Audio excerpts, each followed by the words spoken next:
If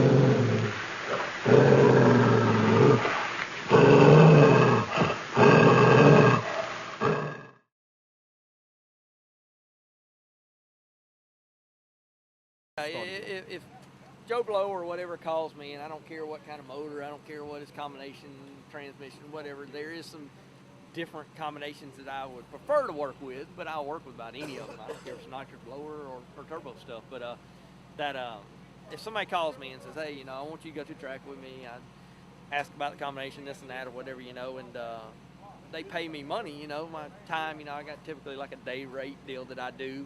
I'm going to give them 110%. I'm not going to say, well, this is one of my competitors or this is, something that's similar to what one of my other cars is running, so I ain't going to tune it all the way. That's, like I said, that's bullshit. That's not my mentality's not like that whatsoever. I would think that would be not disrespectful, but kind of not honest. If somebody's paying you for your time, why would you not try to make them go as fast as they possibly can?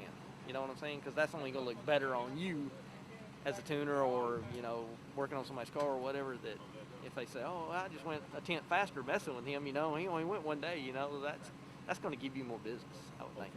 Brad, let me ask you a question. What makes you decide to take on a new client? Is there any criteria that somebody has to meet? No, not necessarily. They,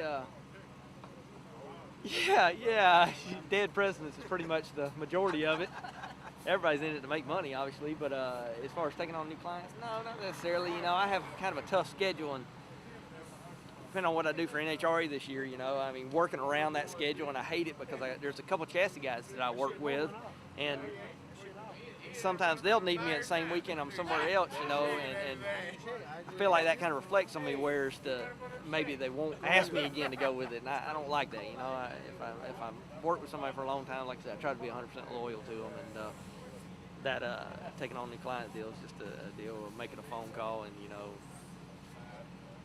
obviously having good pieces helps. You don't want to go to a track that runs, I don't know, 6.0s or 550s, because anybody, I think majority of anybody can get one of them down the track, I would think.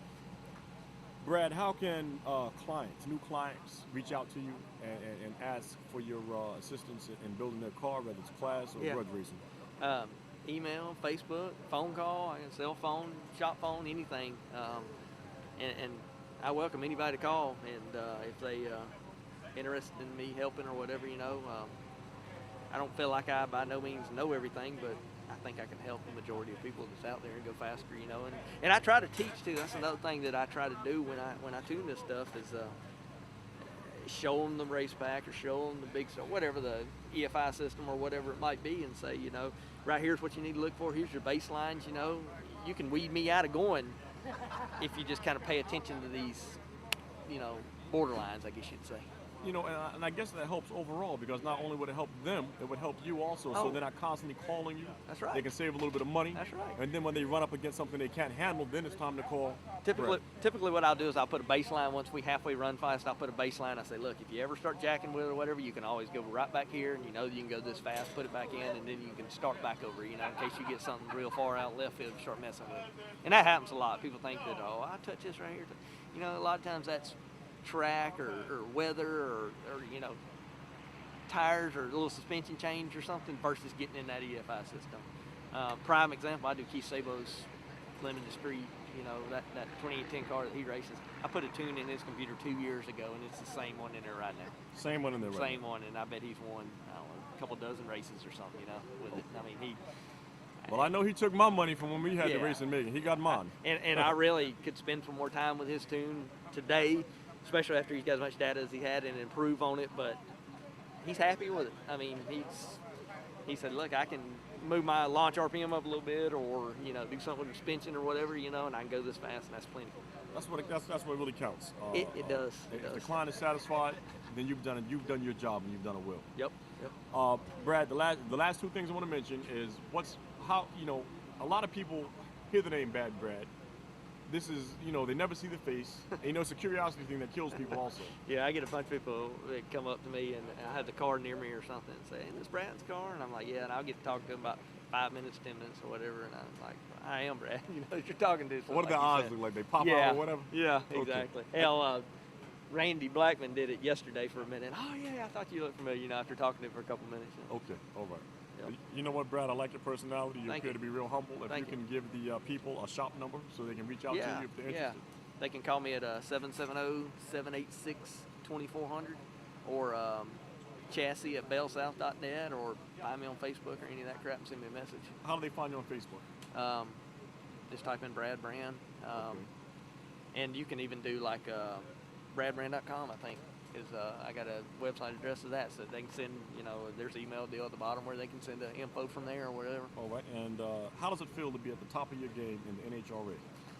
It's good. I tell you, winning that U.S. national race, I guess there's a lot of guys that have tried for hundreds of years, or not hundreds of years, but a long time to try to win that deal. And, you know, I felt like if I just did my job and the car went down the track every pass, that we would win. And sure enough, we won this year. I did. And, of course, there's a whole team effort on that deal. You know, that team that we had was a really good team. We would have won some more races. We just had weird issues, you know, this and that. But it feels good because that is a competitive deal. You know, I mean, I don't know, $350,000, $400,000 race cars. You know, I mean, it's a competitive deal. It's I like it. It was different. You know, it's crazy to stand at the starting line and John Forsby standing next to you or whatever. You know, and people everywhere in the stands. I mean, that's a pretty cool deal. I was pretty nervous first one, I promise you. I didn't know how it was going to be, but it's like anything. You know, I've been on the starting line thousands of times. You know, so.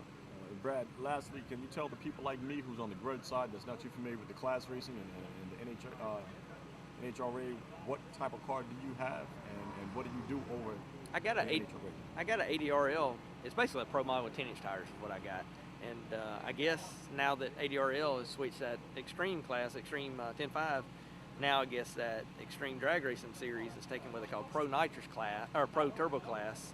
And I'm not sure on weights what they're going to do, but they'll allow any tire or whatever, and I'm going to put mine in that and race some of my automatic pro mod stuff. And I even grudge racing thing. Me and Mike Strabinos are talking back and forth a little bit about maybe racing this weekend. So we'll Stop see. it.